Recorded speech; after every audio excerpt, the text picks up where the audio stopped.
Hi everybody, the Mature Simmer here. So I've decided to go ahead and make this video, and hopefully it'll be of use to some folks in the event that you want to go ahead and make changes to some mods that you've pulled down and adjust them so that they work with a style of gameplay that you're interested in doing. In some cases you might run into a mod that just you feel isn't properly balanced, or you might have a mod that works well in one situation but doesn't work well in another.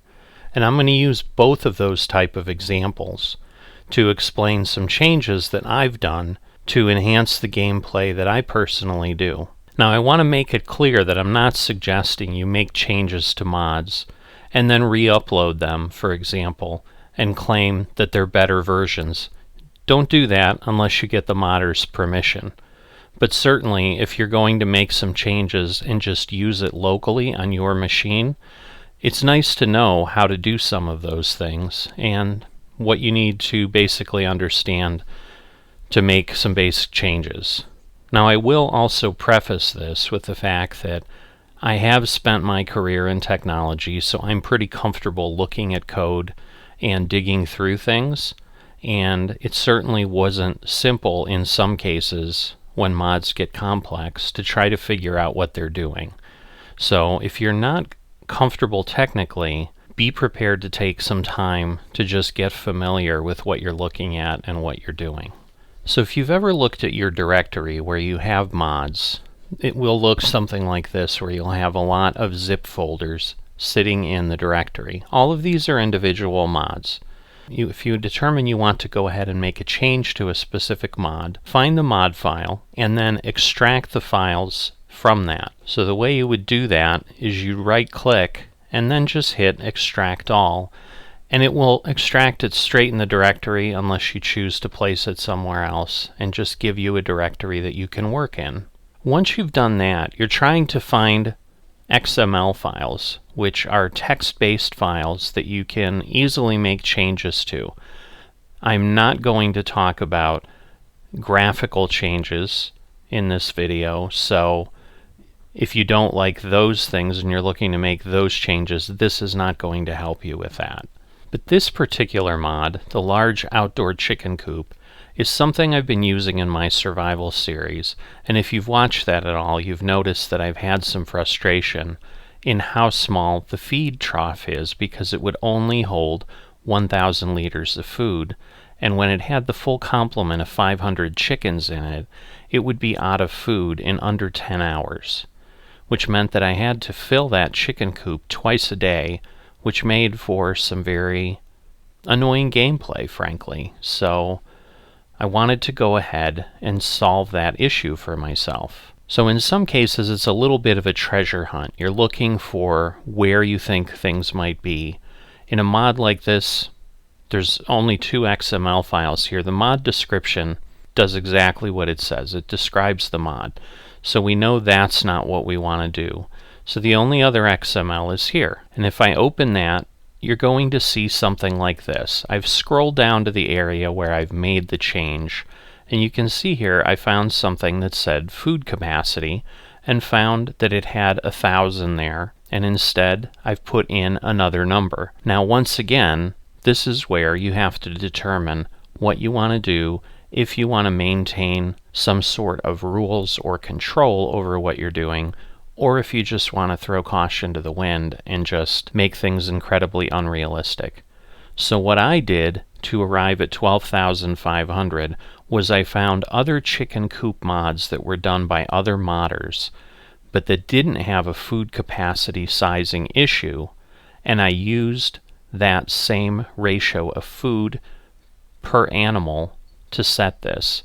So I went ahead and used 25 liters per chicken, so basically 500 times 25 gets me to 12,500, and that's how I size this. And that will certainly give me a much more realistic gameplay experience. And so all you do is you type in your value, just as you normally would, and then you just do file save, save it, and then you'd go back and you'd make sure you were highlighting the directory. So in this case, if I go to other mod that I'm going to talk a lot more in detail about, I've renamed something Mega VIP Order Manager, but you can see it doesn't have the zipper across it. It's just a folder. And then you'd also right-click on it and you'd just hit Compress to Zip File. That will reverse the process you started when you extracted. But to edit the files, you have to have it extracted into a folder. And then for the game to properly utilize it, you want it back in a zip folder. So that in a nutshell is the basic process for starting to work with a mod. You extract it, you make the changes you want to make, and then you zip it, and then you can go ahead and obviously test it and make sure the mod's behaving the way you want. So the rest of this video is going to get relatively complex in a lot of detail and changes that I did to a mod that I really enjoy playing with, the VIP Order Manager. One of the things that I ran into that makes it great in certain cases but not great in others, the mod creator very specifically noted in their mod description, where they said their style of gameplay is smaller maps, and so they have this mod optimized, in their opinion, for those. And so if you've seen my VIP series, which was the first series I've used this in, I'm using a smaller map and it's working well. However, I also want to use this mod in other situations, and I've discussed that in the series as well, that it would be great to use it on larger maps. But I already knew the problem because I'd been warned by the mod author that it likely wouldn't work well on larger maps. And sure enough, when I've tested it multiple times, the order quantities are far too small when I have large fields, and so things are out of sync. So I've spent a significant amount of time, first off, trying to understand the mod. So in this case, I'm not simply changing a setting, I'm having to get into the code of the mod to try to understand how the mod works. So you can see here the only XML file in the VIP Order Manager, and again, I've renamed it to a version that I can keep separated and keep track of in my system so that I know what the original VIP Order Manager mod is and the one I've modified for large maps. I've called the Mega VIP Order Manager. So there's no XML to change some basic settings. So I started looking at the Lua files, and Lua is simply the language that is used for mods within Farming Simulator. And I looked at all these. Again, you can open these in any text editor, and I determined the info HUD wasn't where I wanted, but I needed both of the other two files. So let me start with the simple one, which is the defaults file. And you can see anything with a double hyphen is a comment. So it's not code that executes. In a lot of cases, it's information. So you can see here, for example, you've got the German names for the crops. You've got some notes down below that kind of give you headings of what happens. So it tells you here order definition for order level 1 and the own field area of 1 hectare. So you can start to try to unravel what's happening. So this file that you're looking at is not the original file. This is a file that I've heavily modified to take advantage of a gameplay style that I'm going to try to use, meaning the VIP Order Manager in a large map, in a specific large map. I had to determine what these defaults did, and I'll explain to some degree what they do so that if you want to use this mod and you want to modify it, because I highly recommend this mod to anybody who is looking to basically have, in essence, almost like a quest type system within Farming Simulator. And once again, if you'd like to see it in action, I encourage you to view some of the videos in my VIP series where I use it and use it regularly, and the gameplay is focused around it. But I've found it incredibly entertaining, and therefore likely will use it almost all the time in my single player experience, which is why I wanted to finally dive in and make the change. So I've spent many hours trying to understand how this works, and then tweaking things and testing things to make sure that they work the way I'd like them to work. So the main XML is not the VIP Order Manager defaults, but the VIP Order Manager.lua. Once again, this one is very daunting if you're not understanding code. So I had to basically scroll through this, try to understand what was happening in each section to find the sections I wanted. And so again, I'd encourage you, if you're making a change, to find the problem that you're trying to solve for. So in my case, I knew that order sizing, the orders that were being created by the VIP Order Manager, were not in line with the size of the map. So I wanted to determine, was there something that looked at the size of the map, or were there multipliers or math equations that needed to be understood to make changes? The other thing which was great with this mod, and I can't say it's there in every mod, but right here on top they have a local db print on equals false. If you set that to true in this mod, the modder included a lot of debugging print functions, which is what the db is for, as I've determined. So you can see here there's a db printf here, action event inserted successfully, for example. What this will do, if you set that to true and then run this, is you can look in your log.txt file in your farming simulator directory, and all of those things will be printed out, and it will help you then figure out what's happening in various areas of the program. I'm not going to go through the hours and hours of work I did to get where I needed to be, but basically I determined there were two sections that I needed to focus on. One of them here was calculate the own field area.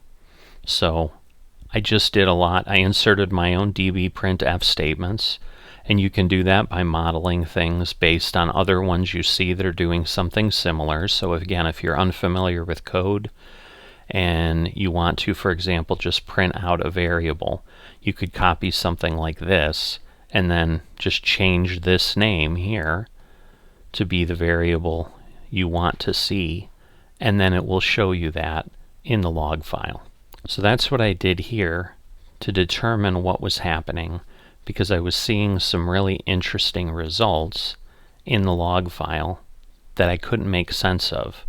But ultimately, through using debugging commands, I was able to figure it out. I've removed those debugging commands because I don't need them, but I could have left them in, because as long as I turn that setting on top to false, it just ignores those, and those don't get executed, and they don't put anything out into the log file. But what I ultimately determined is this section, which is a large section, calculate and fill order. This is where the system does all the work to figure out what orders it's going to offer up to you. But it also uses the VIP Order Manager default settings to drive how it operates. And so in this case, in this mod, you need to work with a combination of them, or determine you're simply going to change the equations. So for example, here you can see it's doing a count factor, a quantity factor, and a payout factor, and then it's printing that out in debug mode if you want to see what those values calculate out at, depending on what's happening and what you've done. So I have made some adjustments to the mathematical values. So for example, on the quantity factor, I've increased that, or I've decreased this number. I think the initial number was 0.005. It's similar to what was up here.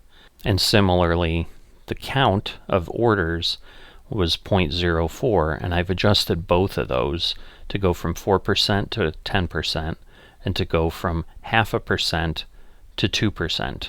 I tested with various levels. I ran multiple iterations to see the results I was getting.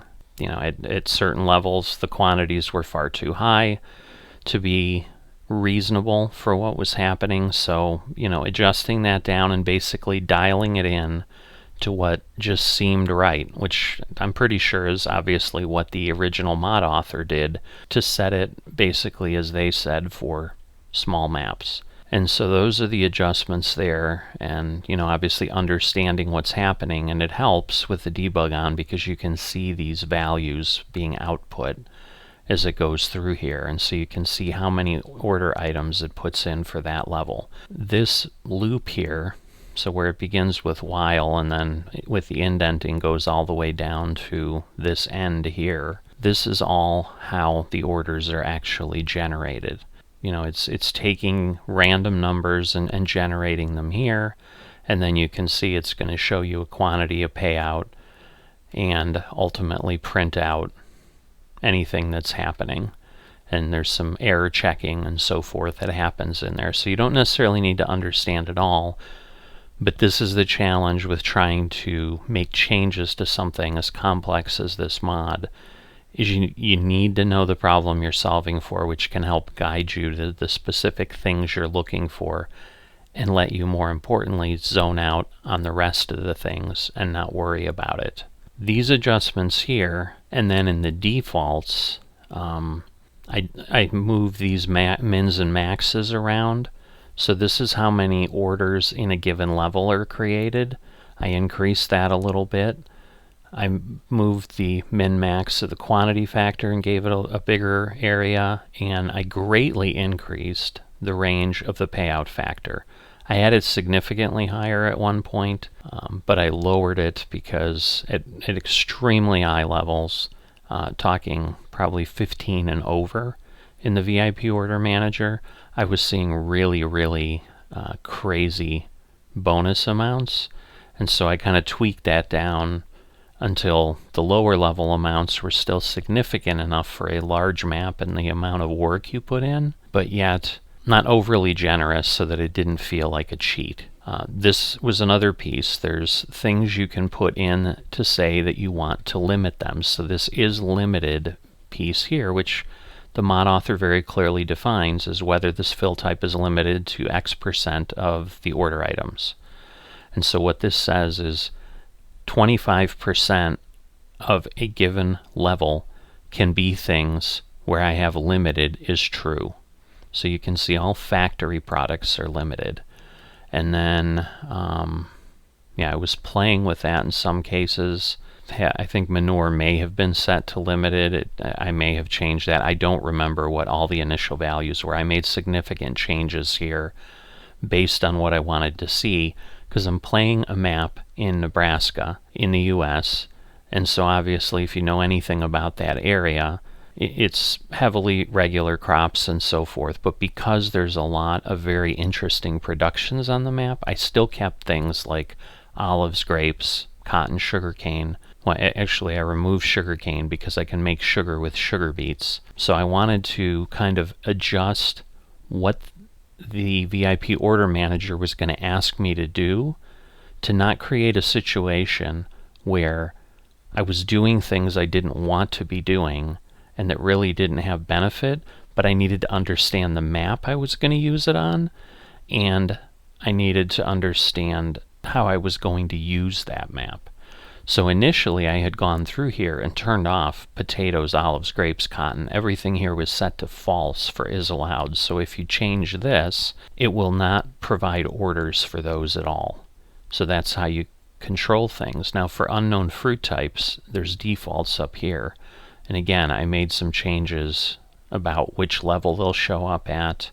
So if there's unique fruit types, so for example, one of the maps I was considering was the Manitoba map that has recently come out, which is a 10 by 10 map. It's gigantic, and I decided against it because I knew it would just be too much of just letting things run, and I'd have to let them run for an inordinate amount of time. So you can if you're making your own edits, understand what these settings are, see what you're seeing, open the game, let it set up some orders, see if the results are something that look good down the line, and keep adjusting accordingly. And again, you're using the same process I mentioned in the first piece. You've unzipped the file so you can leave it unzipped.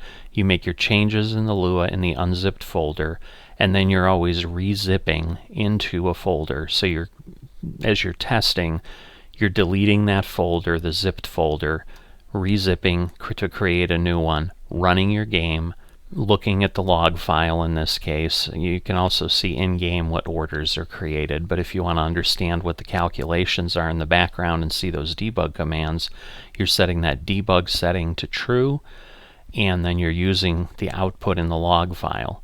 And then when you close the game down, you're once again making a change, deleting that zip directory, recreating it by compressing it into a zip, and repeating the cycle over and over. So the other thing, because as I said, there's some unique outputs that happen. These products here are not in the original mod. If I didn't add them here, they'd be treated by the default, but the problem was, since I want them to not occur, since there is no way on the map to make propane, and I don't want to be dealing with TMR and digestate from the BGA, I just decided I'm turning those off. But again, so there's a lot of unique items in the map, unique productions. You can make pasta, you can make wine, you can make whiskey, you can make beer. The cereal recipe includes raisins, for example. So there are changes that are made to existing things and so forth. And so then I determined, yes, I want to have those available. I'd like to, in my gameplay, have those things potentially come up and potentially have to fill those orders for VIPs. And so I then was adjusting what was available based on that. And that's why a lot of these productions are true. And then the rest, the default fill types, will be handled here, because I'm basically allowing all of those except for these 4 that I specifically called out and said I don't want. So the other piece here is, because of the fact that it's set for small maps, the modder initially had these uncommented out. I've commented them out because I don't think they're needed for large maps, because you've got enough fields to fill whatever orders you need to fill. But in this case, if they were uncommented out, these override the factors that are calculated in the VIPOrderManager.lua calculations and override them, in this case, for up to 3 levels. If you wanted to override them for longer than that, you just add additional lines and put the appropriate number in and adjust. And again, these are changed because I was initially thinking I would use them. But I think the difference is these are 0.25, 0.5, 0.75 in the original, and then I think this is 0.7, 0.8, 0.9. These were all 1 in the original. Nothing else is changed down here from the original, except, as I said, I took this down to 3 from 4.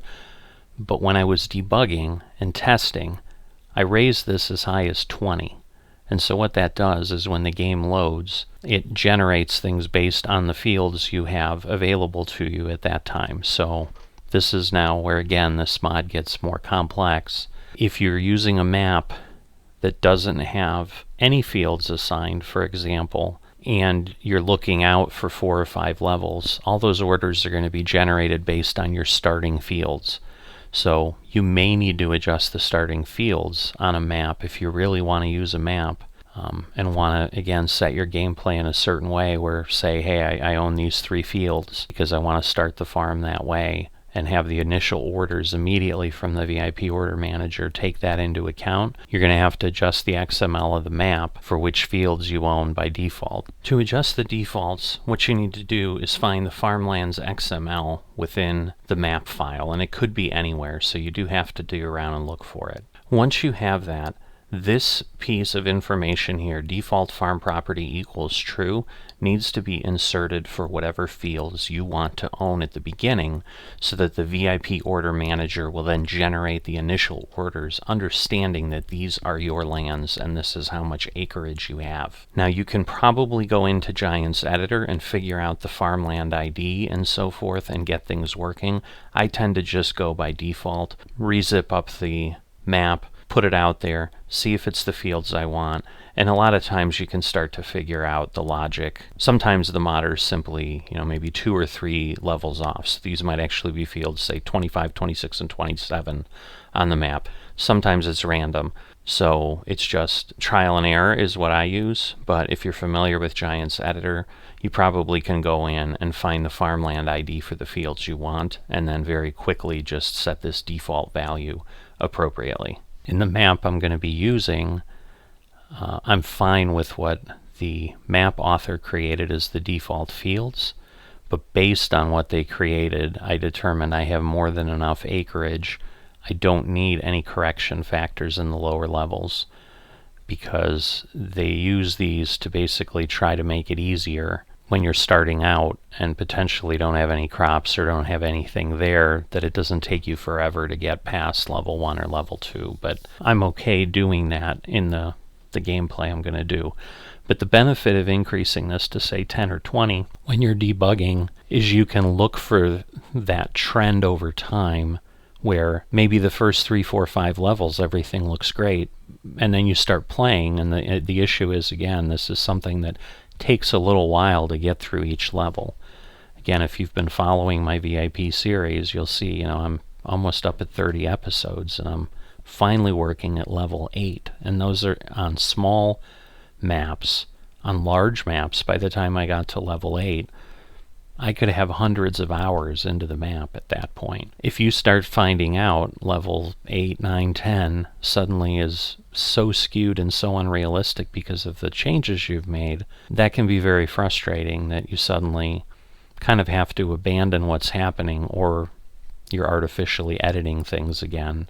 You'd prefer not to do that. So what I did in this case was I set it to 20 as I was debugging, and that way the first 20 order levels were all generated off of the fields I had, and I could see if I progressed that far, was I comfortable with what it was giving me. Because part of the challenge here, and this is why I have such a large gap between the min and max on payout factor, because rather than playing with formula in the other Lua file, I've chosen to simply use this because it's simpler. But normally the original setting is 3 and 5. It's not 3 and 15. And again, in testing, I went all the way from 3 to 25. Found that was too much, went down to 20. Still felt it was a little bit off. Decided to jump down to 15. And again, I could probably tweak it somewhere between 15 and 20 and dial it in a little bit better. But I think it'll work for what I'm trying to do at 15. But I really didn't see the issues of 20 and 25 until I was above level 10. And so if I didn't make those VIP order count high enough, I wouldn't have seen that things started to really go crazy at that point.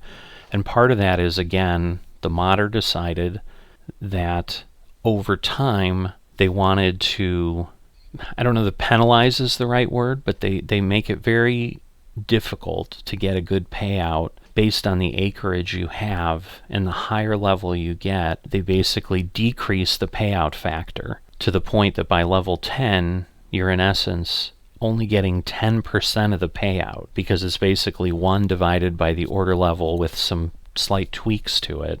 Let me take you there so you can see here is what I'm talking about. So this is the payout factor. And you can see I did not adjust the values that they originally had. This was already commented out up here, and it looks like from levels 1 through 20 they were going to do something and then they were going to change it after level 20, and then I think it looks like they just determined they're just going to keep it the same throughout. Partially I think because using the mod to get to level 20, you're going to be on a map for a very, very long time. So I think they figured, hey, this kind of works through level 20, let's just leave it alone. But as opposed to the quantity factor, where it takes 1 times the order level twice, times, in this case, 2% versus 0.5% is the adjustment I've made to get quantities that I felt were more reasonable and grew enough that every level felt like a significant jump above the previous level. They do the opposite, where they divide.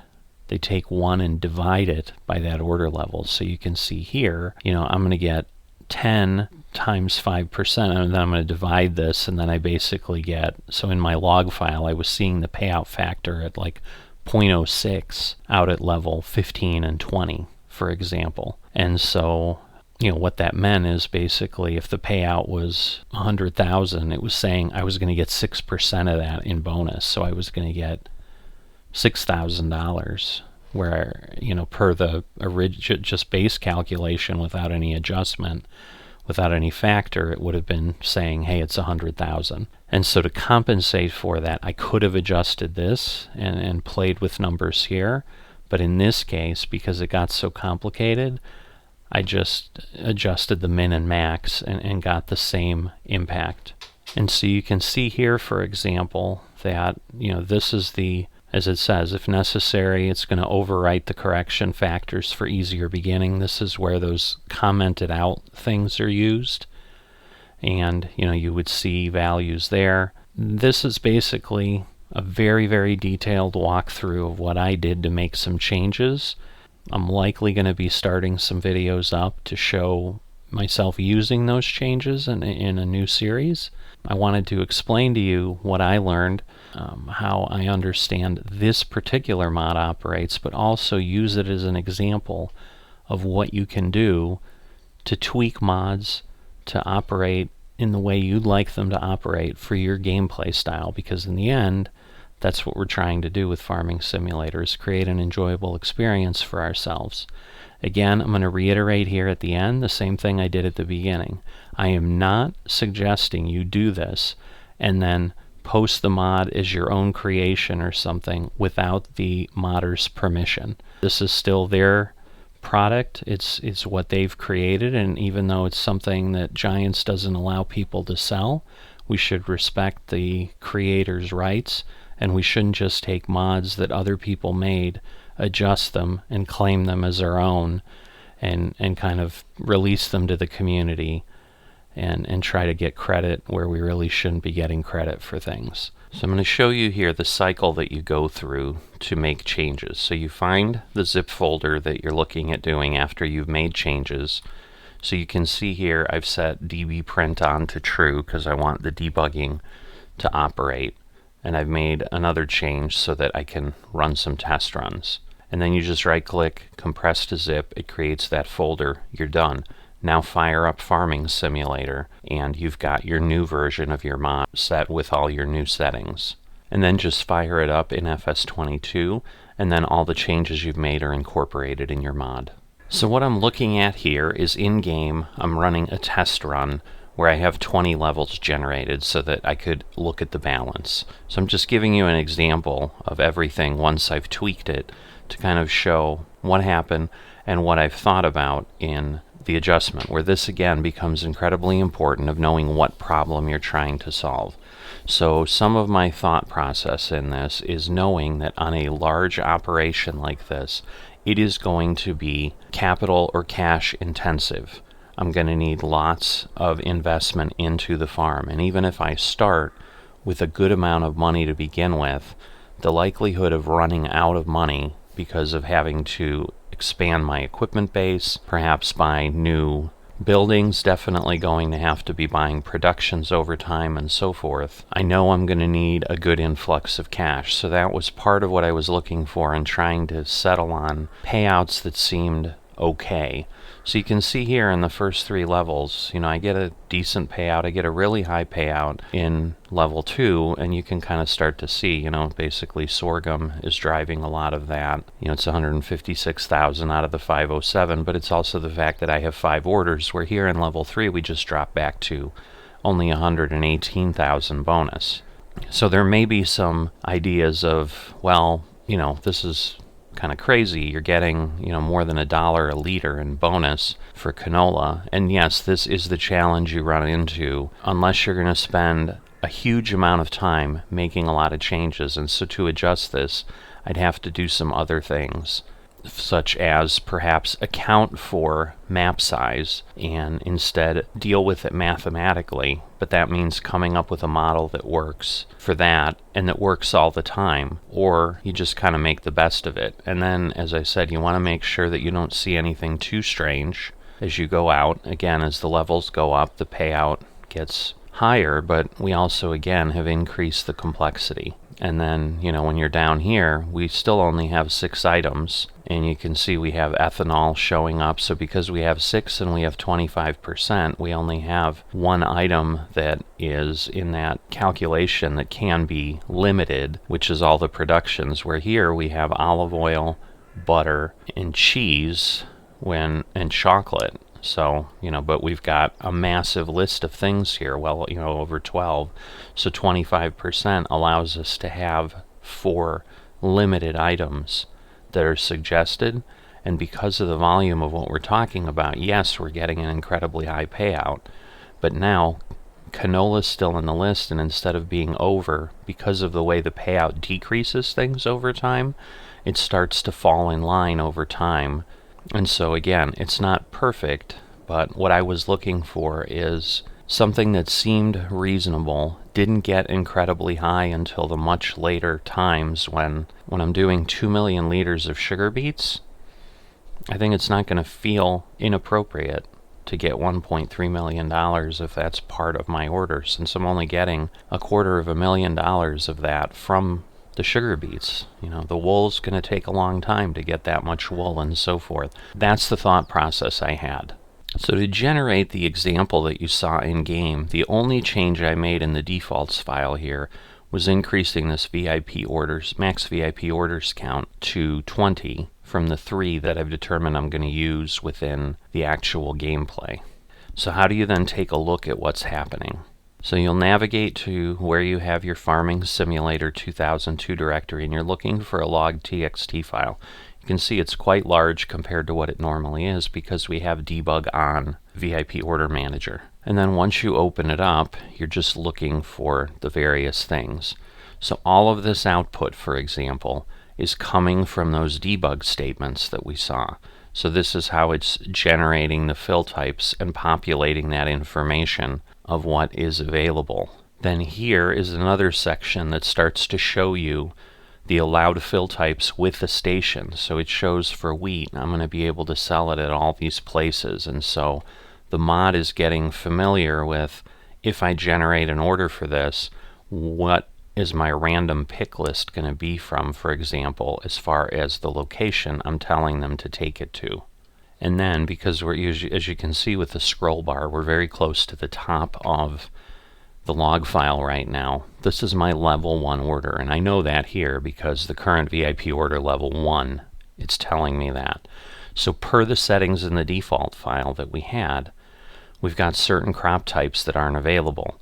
This tells you, like, I can't do grapes or olives till level 4. I can't do sunflowers till level 2, for example. So these types don't have any warning. 2 through 6 are going to be okay. But then you can see things like here, cut sugar beets or sugarcane. If you remember, I set those to false. And so therefore, we're not going to get things for those items. Now this is where I spent a lot of my time trying to figure out how I wanted things to work and what was actually happening. So this is where it creates the new level 1 VIP order, and it's now showing me what it's going through. It's setting those factors at the initial amount, it's doing our field size, and then it's adjusting things. And so you can see already this payout factor that I talked about, even though it's set to 1, because we have so much land, we immediately drop to 6%. So this is what caused me to increase the min-max in the default, because I had two choices. I could either adjust this calculation so that it didn't decrease it this much, but that becomes a much more challenging avenue to pursue to stay balanced throughout the entire series of levels, or I could increase that information. And so here again, we've got a min-max of 2 to 5, and then it looks at this count factor, and it's settled on 3 based on what it picked. And then it goes through and says, well, I need 3 orders, so now it creates 3 orders, and you can see what it ultimately ended up doing and getting to those values.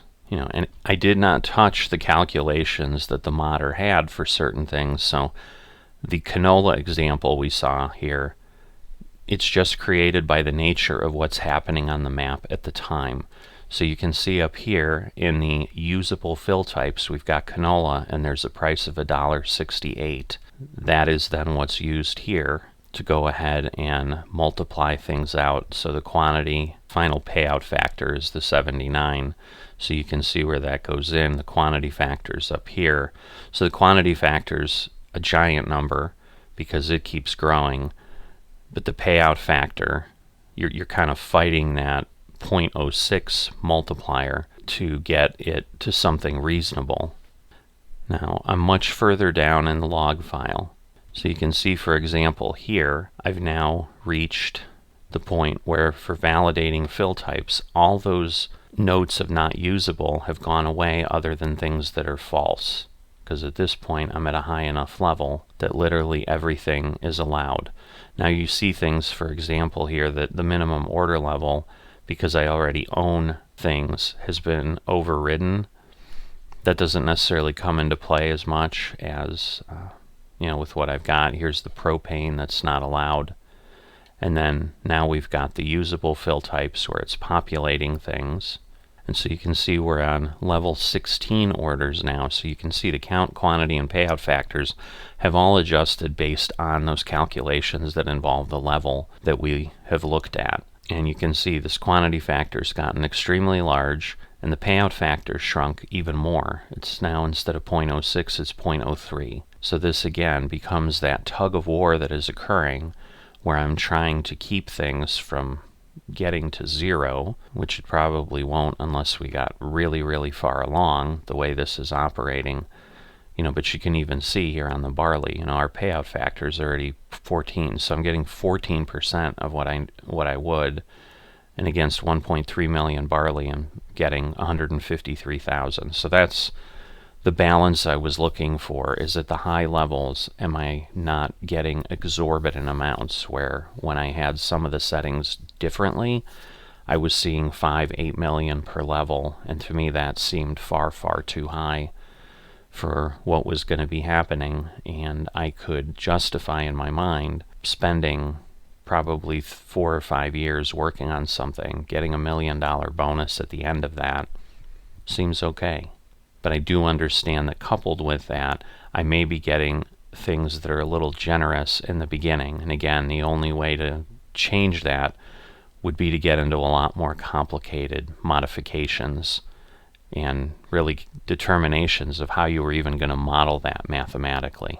So the other piece that is helpful when you're looking at this is going into your save game and finding the XML that's created to save those orders. So the orders we looked at in game are generated here. You can see we've got a max order count of 20, some of the settings, and then you have all the orders that are here.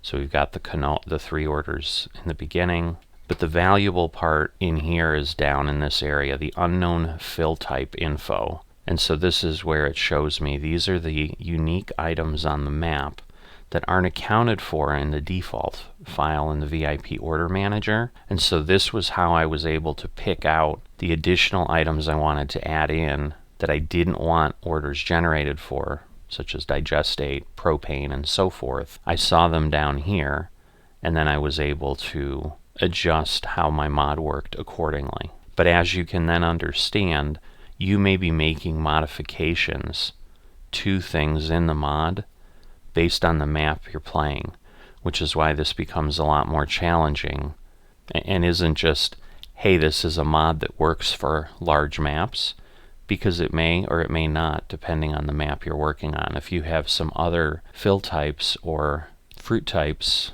because that would be the other piece, there could be unknown fruit types displayed as well. This map doesn't have any of that, but there are other maps, for example, where you have peas or mustard or something like that, that would then show up, and if you decide, hey, I don't want to be using those, you would then be able to see them in these unknown areas in the save file from the VIP order manager.